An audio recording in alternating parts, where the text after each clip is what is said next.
Hi, my name is Aubriana Breland Buchanan, and today I'm going to be reading you a speech by Frederick Douglass from the book Howard Zinn, The People Speak. But before I do that, I'm going to give you a little background and insight on who Frederick Douglass was and what his main message was to people. Frederick Douglass was a man who performed a speech in 1852 on the 4th of July. He spoke of national independence, political freedom, and natural justice. He was a brave man who expressed his observations, thoughts, and feelings for not only himself but many. His speech gave great meaning to African Americans fighting to gain their freedom. He spoke the truth, never altering his words for the thoughts and feelings of others. Frederick Douglass was a man born a slave in 1818 in Tollboy, Maryland. His birth is unknown, though he chose to celebrate it on the 14th of February. As a child, he lived with his maternal grandmother, Betty Bailey. His mother passed away when he was around 10 years old. When he was young, he was selected to work on a plantation by a man who may have been his father. He was then transported to Baltimore, Maryland, around age 12, where he learned to read and write by Hewald's wife. Hewald refused to support such things as teaching black children to read and write and made his wife stop. But this did not prevent Frederick from learning by all means.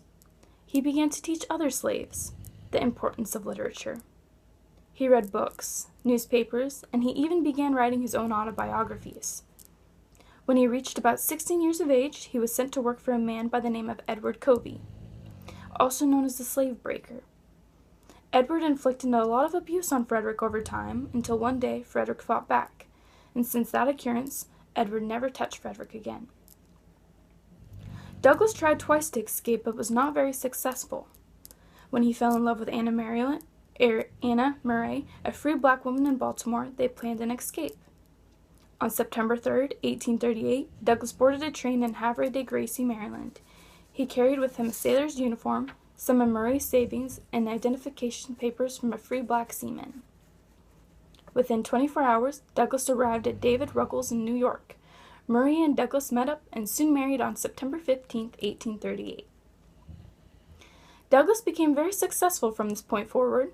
He attended a black church and often went to abolitionist meetings where he was asked to share his story. The first speech he performed was in Massachusetts, followed up by his first autobiography titled Narrative of the Life of Frederick Douglass, an American Slave. He continued to expand his autobiographies, ranging from My Bondage and My Freedom and Life and Times of Frederick Douglass. Anne and Douglass had 5 children: Rosetta, Lois Henry, Frederick Jr., Charles Redmond, and Annie, who died at the age of 10. After Anna died, Frederick remarried to a woman by the name of Helen Pitts, a white feminist.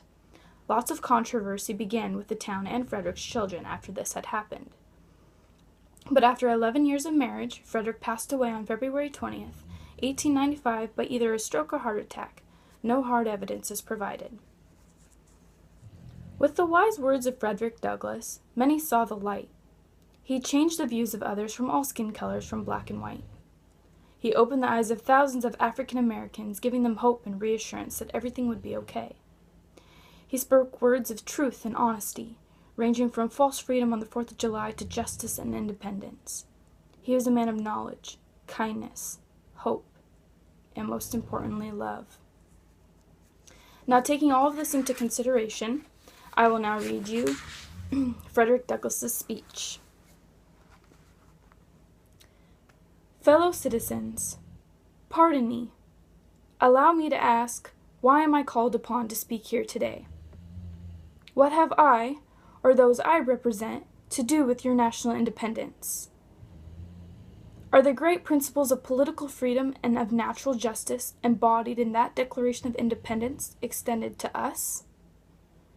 And am I, therefore, called upon to bring our humble offering to the national altar and to confess the benefits and express devout gratitude for the blessings resulting from your independence to us? I am not included within the pale of this glorious anniversary. Your high independence only reveals the immeasurable distance between us. The blessings in which you this day rejoice are not enjoyed in common. The rich inheritance of your justice, liberty, prosperity, and independence bequeathed by your fathers, is shared by you, not by me.